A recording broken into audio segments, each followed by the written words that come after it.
Hi, I'm Malika Bilal, filling in for Femi OK, and you're in the stream. Today, gangs, crime, and their hold over Honduras. We'll discuss the instability that's driving so many out of their country.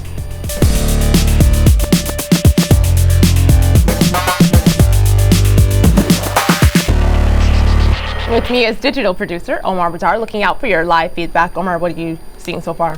We're getting a lot of commentary about how tragic the situation is in Honduras. Obviously, it's very tragic. It has the highest murder rate in the entire world. We have this tweet that came in from Jack, who says, on average, 19 people were murdered daily in Honduras in 2013, whereas 20 people were murdered daily in 2012. So we're going to be looking at the reasons why this is happening and what can be done about it. But of course, for those of you at home, we want you to be part of this conversation, so be sure to join it using the hashtag AJStream. Now, as Omar mentioned, this is the show that's driven by you. Tell us what's going on in your part of the world. Just go to facebook.com/AJStream. We look through your pitches every morning, so keep them coming. And your story could wind up right here in the stream.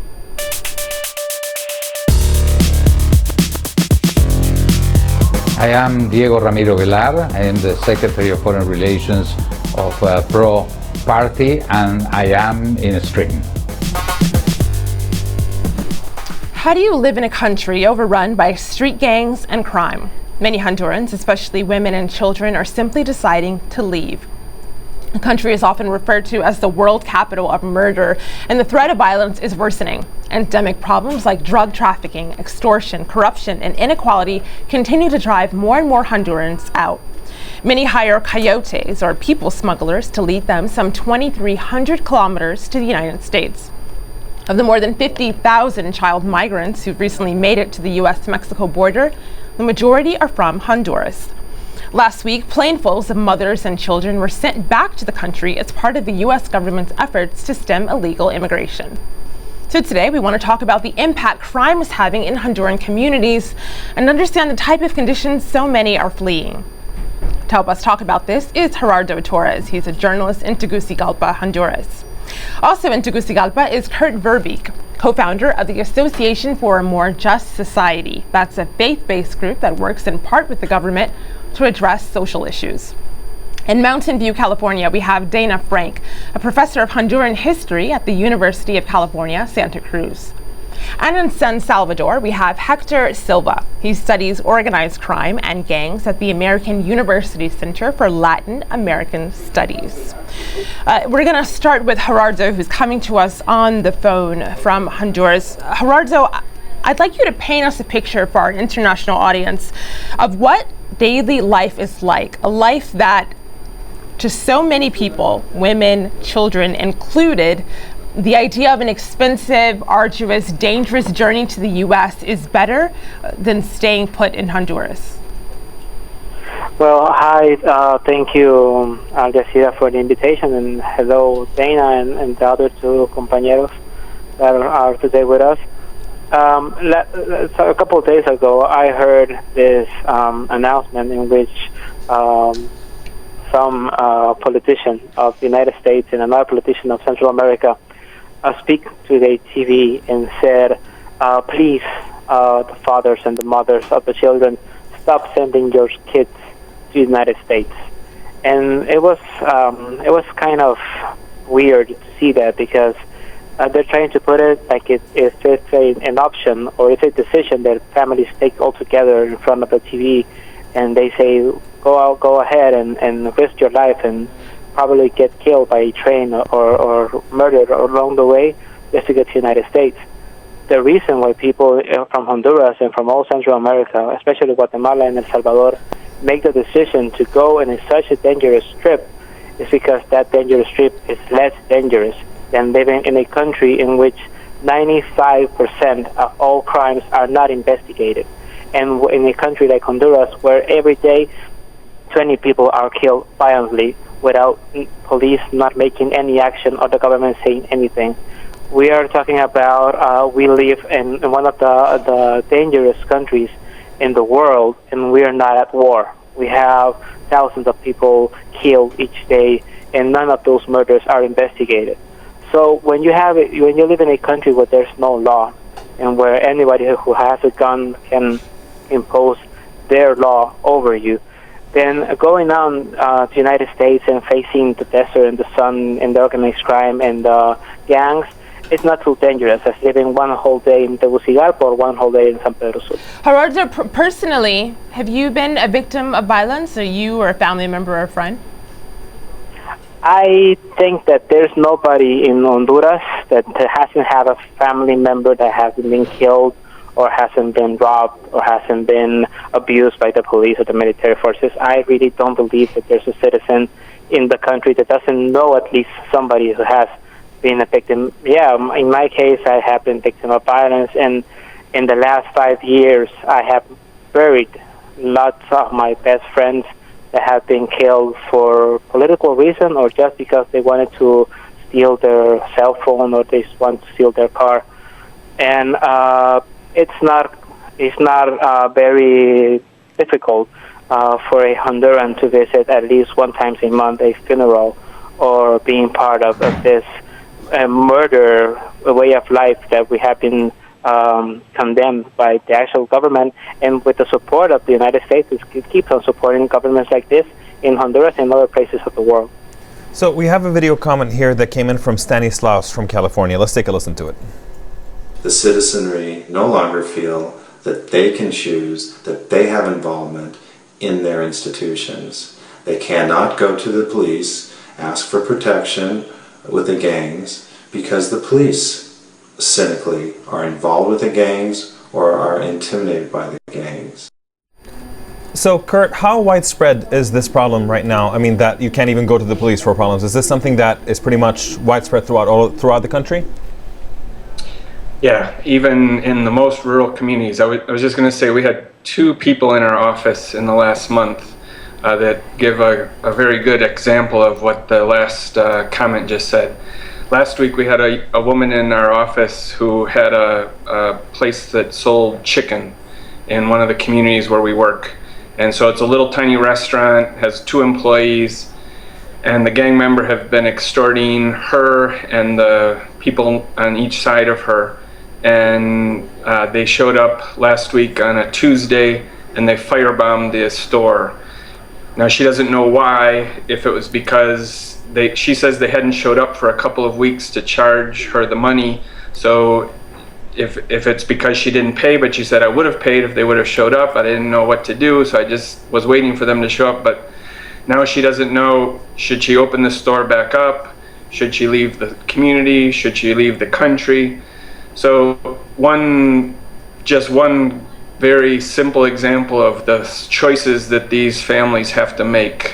Do you stay in the country or not? And about a month ago, we had a police officer in our office who came in and said that the drug gangs had showed up. He had been reassigned to a new area of the country, and they showed up with a suitcase of money. And they told him that he should take this money and just ignore what they were doing in his region. And he said he didn't want it, and they said, yes you do, and he said, no I don't, and he said, yes I do, and they said, well if you don't, we know where your wife lives in Tegucigalpa, and we know your kids go to school. So you either take the briefcase or something will happen to them. And that shows like the fear at the community level, but also what the last speaker said, that the police, even the good ones, there are good ones, are often living in fear for their lives. So Dana, I want to bring you in here. We're hearing these stories of police corruption, really. Is that one of the factors that's led to the status quo as it is? Absolutely. The 2009 military coup, which the U.S. allowed to stabilize, that overthrew democratically elected President Manuel Zelaya, the ongoing coup regime, has opened the door to criminality. Even the government itself now admits that 70% of the police are quote-unquote beyond saving, and they don't have the political will to clean it up. A prominent police review commission was abolished that had promised, asked for really serious fundamental reforms in the police. And another piece of this is that the U.S. continues to fund and even celebrate the work of the Honduran police and military. And the government's promise or way of addressing this is to even greater militarization, including the creation of a new military police that itself has committed human rights abuses, including beating up the most prominent independent advocate for children on May 8th, and shooting. The military shot and killed a 15-year-old boy who had crossed through a military checkpoint 2 years ago. That remains in almost complete impunity. So we're talking about a really dangerous government. So when we talk about gangs, we can talk about the seriously dangerous gangs on the ground, and they're terrifying. But the big gang here is the Honduran government, and the U.S. is actually asking for even more funding for the Honduran police, which I find really chilling, because even the so-called vetted units that are hand-selected have in the past killed children and are not safe. So it's very serious to not be celebrating any work by the Honduran police at this point, or pouring money into so-called training programs for them, or the judiciary, the prosecutors, when there's no political will at the top. And we're just frankly rewarding this government for a terrifying level of criminality. So we have people who are echoing this sentiment online. Svesol here says the problem is the corrupt government with its police following the illegal coup of the democratically elected Zelaya. On the other hand, there's Femi here who says that being a gangster is basically celebrating being able to afford or provide what the government neglected to do for people. So Hector, I want to throw this to you. To what extent do you see the government as being complicit in this, as opposed to just not caring and leaving a power vacuum that these gangs are instead filling? I think that's an accurate description. Not just in Honduras, but in the rest of Central America. You're talking about three governments that perfectly fit the description that Dana just gave us around the Honduran government and the Honduran military and police. These police forces in the Northern Triangle of Central America haven't been willing to reform themselves. For international audiences, I think it's good to know that the status quo now in Central America started, the political status quo started when we signed our peace accords that ended our civil wars of the 80s, which were, in a great part U.S. Fueled and backed civil wars that national governments and national armies fought against armed guerrillas. But these governments are highly corrupted. They haven't engaged in reform. So the description that Dana gave about Honduras is perfectly fit for the rest of Central America. I think gangs are just a small part of the problem. Probably they're the drivers now of violence and have been for the last decade. But they are not at the core of the whole situation. That failed state that the first speaker talked about in Honduras, it's the same in the rest of Central America. We're witnessing here states that are, if not fail, at the verge of failure, states that cannot provide security or the basic things to their people. So that's the reason these people are fleeing to the United States. Right, Hector, as you were talking, Gerardo was trying to get in. One moment, Dana, I'll get Gerardo in and then go to you, Dana. Gerardo, go ahead. Yeah, I agree completely with Dana. There's a very dangerous gang in the government of Honduras that has been for a couple of years there. But I think when you talk about gangs in Honduras, you're talking about a way of defending yourself from the violence. There's some kinds of possibilities you have that are very small. One of them is joining violence, and you would be astonished to be in Tegucigalpa or San Pedro Sula or many of the main cities of Honduras and see how many guns you can see in the streets. It's incredible. It's people that are not used to it, people that live in civilized countries. When they come here, they really don't understand how people are in the supermarket, how people are near the banks, how people are in parks, how people are in schools, how people are in universities. Everybody's who can afford it has a gun. And when you have a gun, then you have other possibilities. And you can join the police, you can join the organized crime, you can join the gangs, you can go out of Honduras trying to get to the United States or maybe to get to Spain, or you can stay in the country, praying or hoping that nothing happens to you.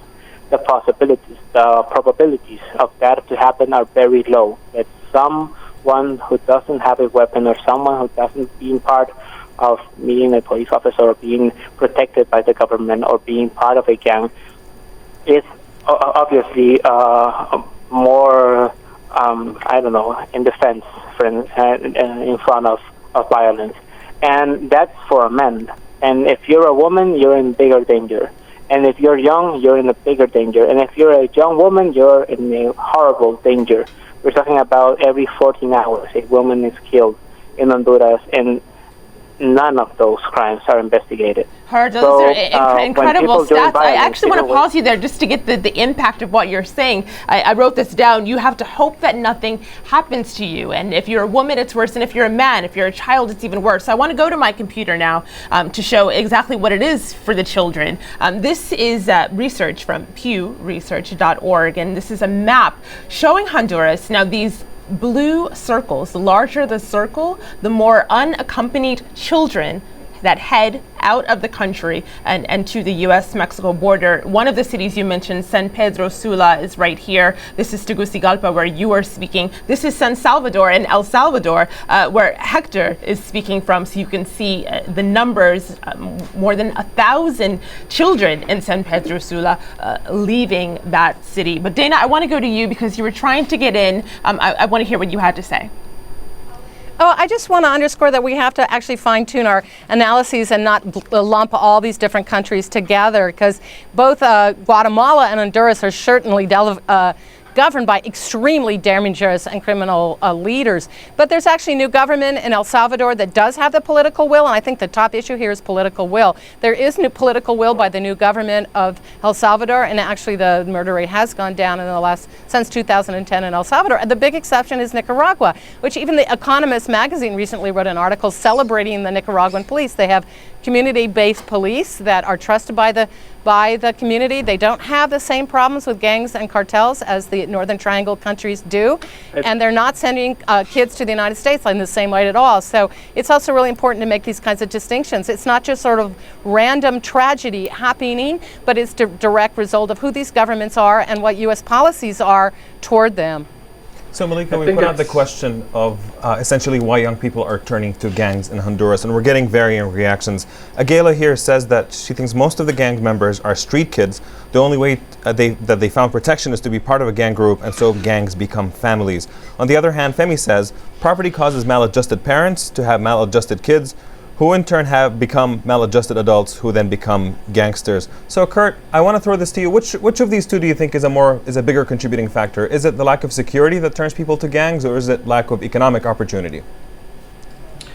Well, I'm going to avoid your question a little bit, and I wanted to address what the previous speakers were saying. And I think that it's an easy answer to put all of the blame on the government, on the Honduran government. And what we have to remember is that there are very, very wealthy drug trafficking rings that have relocated. 80% of the cocaine going to the United States is now going through Honduras. That's worth about $2 billion a year. They make lots of money and are able to. It is the fault of the government, but it just shows that there is lots of money available to corrupt police officers and prosecutors and judges. And so you can have, I think Dana is right, that you need political will, but if we don't address that this is a mixed bag of situations, the homicide rate started going up in 2005. It's been climbing ever since. The number of unaccompanied children going to the U.S. started spiking in 2012.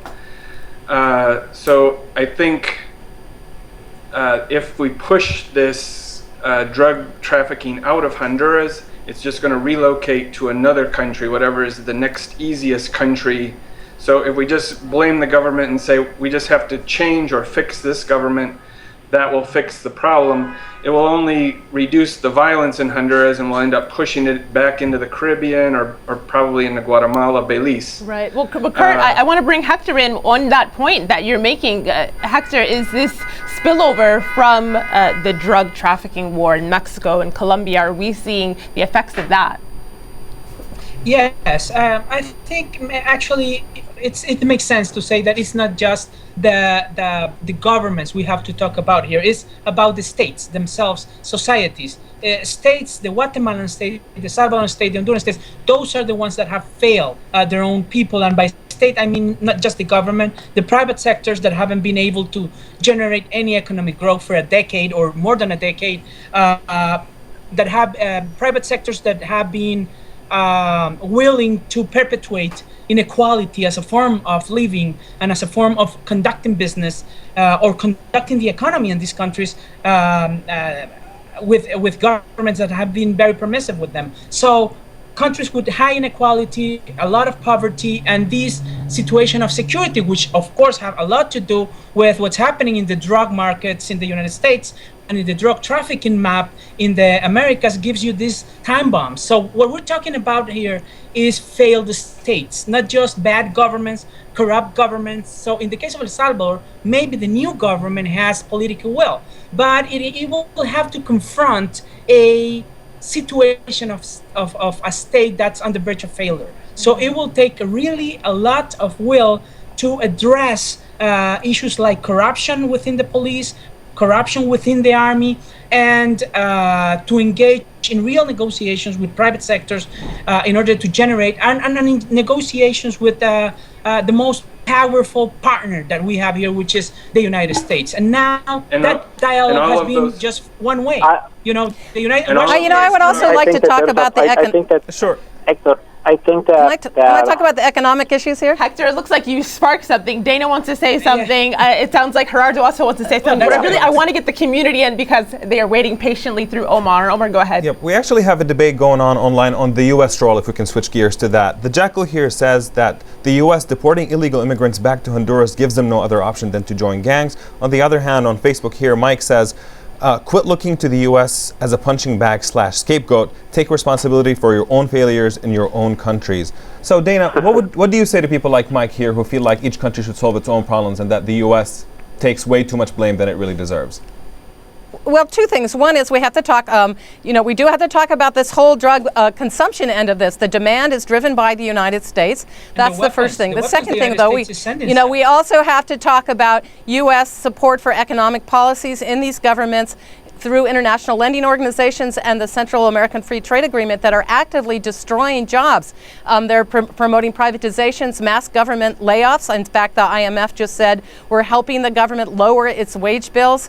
We're also supporting policies and lending in the agriculture and mining sectors, hydroelectric dams that are destroying indigenous communities and agricultural communities. So we have to talk about, it's not like over here's the United States and over here's the Honduran government. The drug demand is from our country, and the policies that we're supporting along with the Honduran government and these other governments are actively destroying jobs. And finally, I don't think we can say over here is the drug traffickers and over here's the Honduran government. There have been many, including at the top levels of the Honduran government, that have talked about the so-called narco Congress members, narco judges, narco prosecutors, all the way up to the very top of the Honduran government. And some of the people that have made these charges have been swiftly assassinated thereafter. So we can't say we're helping them fight their drug trafficker. The reason there's not political will is because some of them are embedded, and they're not necessarily a failed state. These states are actually serving a lot of transnational and elite Honduran economic interests that are just using this context to suck wealth out of these countries and exploit people at a really terrifying level. Those are very good I want to participate in that. Everyone wants to participate in that. I have about a minute left, unfortunately, so I'm going to give the last word to Gerardo since you are there in Tegucigalpa. Gerardo, have you ever thought about leaving? Yeah, sure. I think everybody has.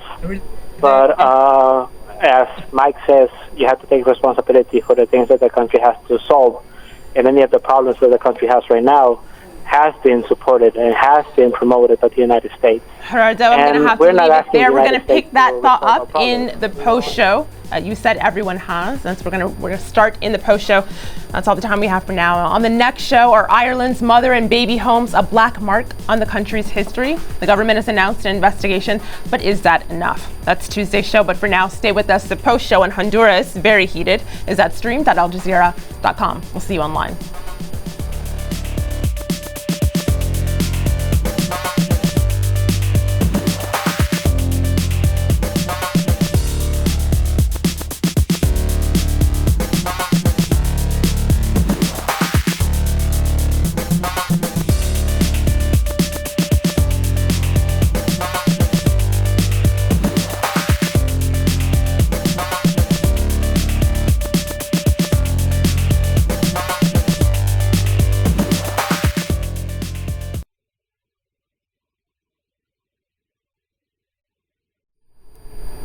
Welcome back. This is the Stream's online post show. We're talking about the insecurity in Honduras that's causing many people to leave the country.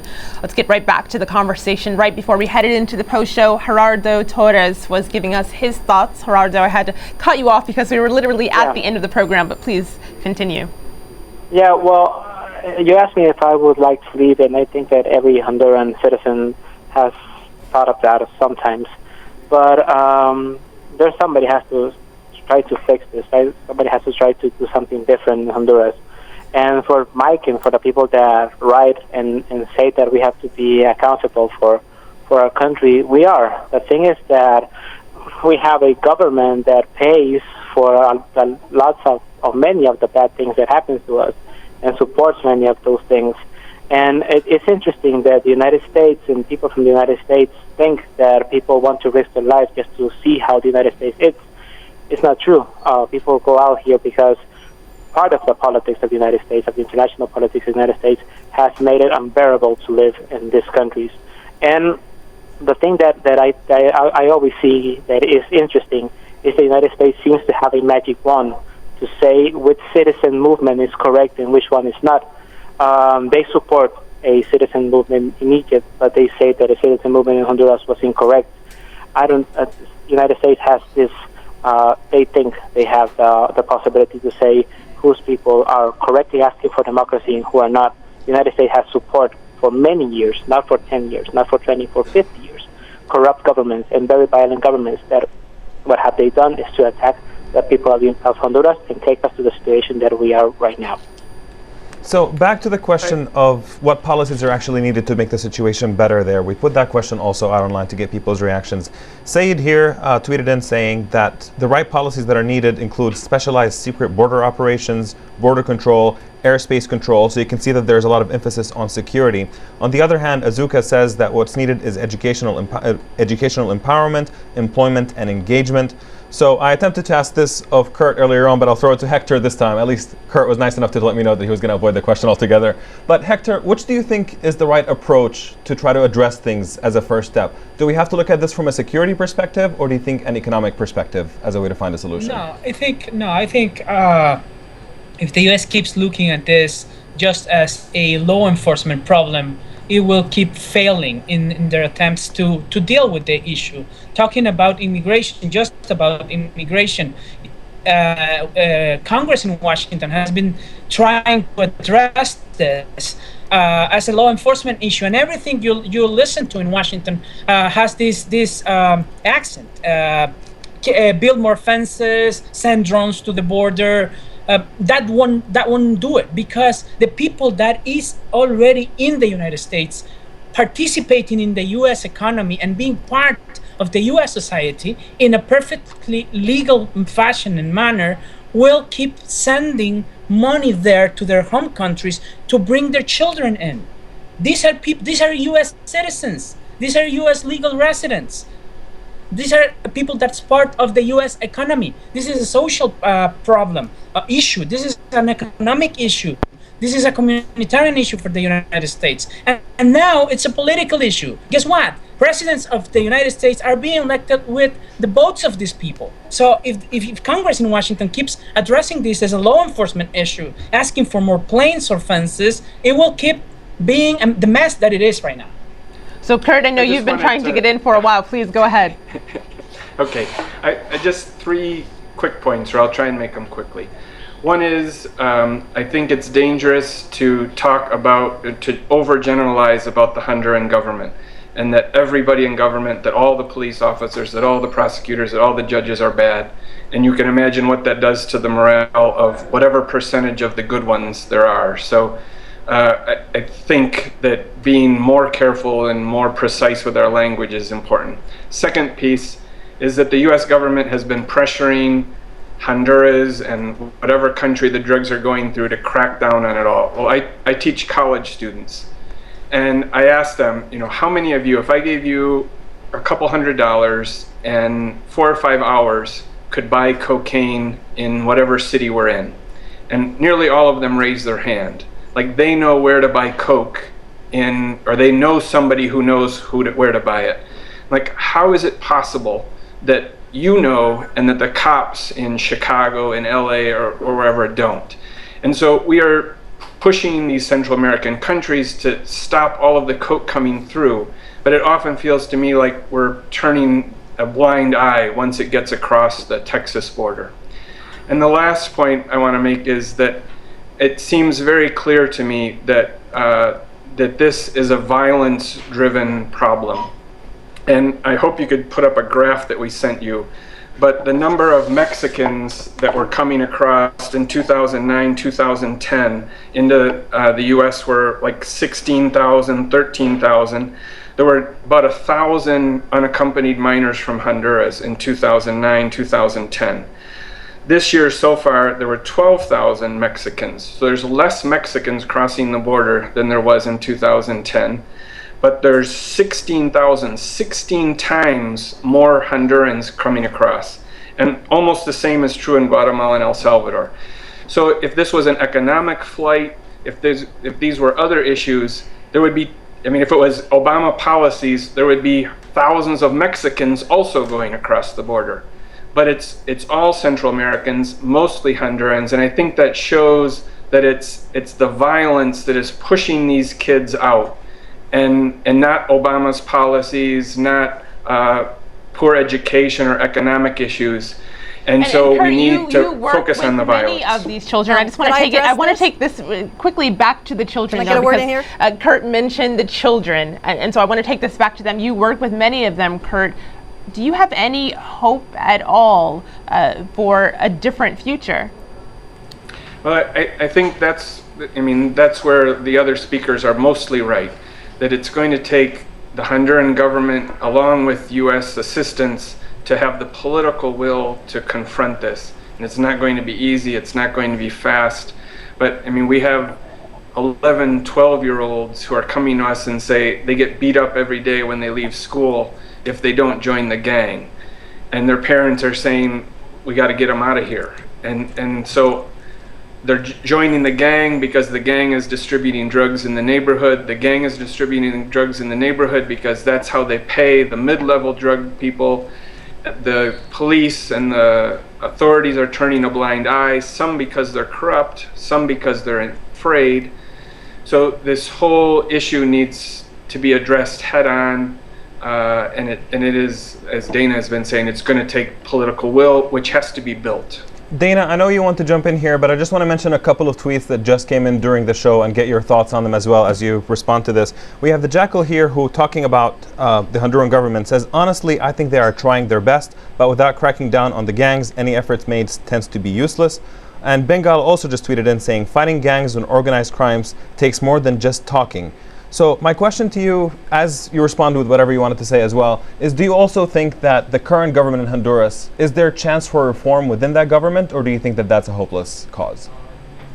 You know, I just want to clarify that I never said there were no good cops and no good judges. In fact, the judges that are in the Association for Judges for Democracy are really spectacular, and some of them were in fact fired for opposing the coup, and they have never been reinstated by the current or the previous post-coup government. So I think it's like the notion that this government is doing the best they can is like actually very scary.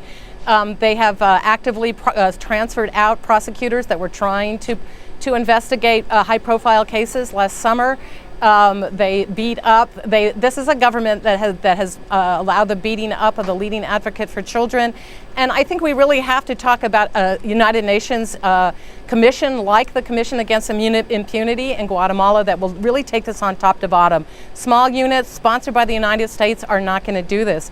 On May 28th, the 108th members of Congress did challenge U.S. support for the Honduran police and military security forces. And now there's a lot of talk by Obama wants $18.5 million for the Honduran police. And I just want to say that I think programs that are designed to like help them train to do better or help the judiciary do a better job, we're just actually rewarding the government for being so deeply and spectacularly corrupt.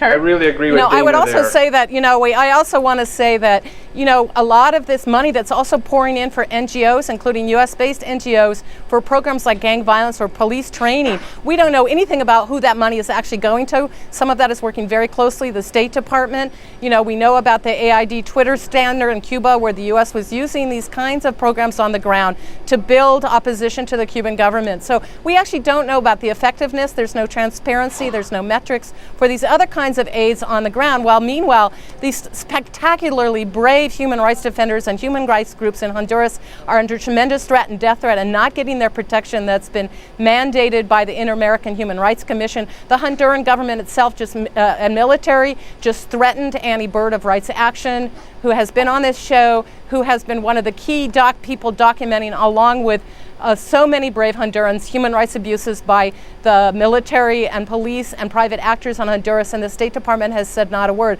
So we also have to protect that very tiny space for people to even document what's going on. Thank you. And Dana, we're going to have to leave it there, but I do want to mention that we did reach out to the Honduran government to join this conversation, and they declined to participate. The Office of the First Lady, though, I pulled up on my screen here, does have this page. They've created a task force, they say, to work with the children that have been deported and children to stop them from migrating. They're offering $500 to the children who have returned home, who have been deported from the U.S., as well as counseling. Remains to be seen the effects of that. Unfortunately, that's all the time we have for this conversation today. I want to thank our guests, Gerardo Torres, Kurt Verbeek, Dana Frank, and Hector Silva. Now on the next show, are Ireland's mother and baby homes a black mark on the country's history? The government has announced an investigation, but is that enough? We'll see that on Tuesday. Thanks for watching.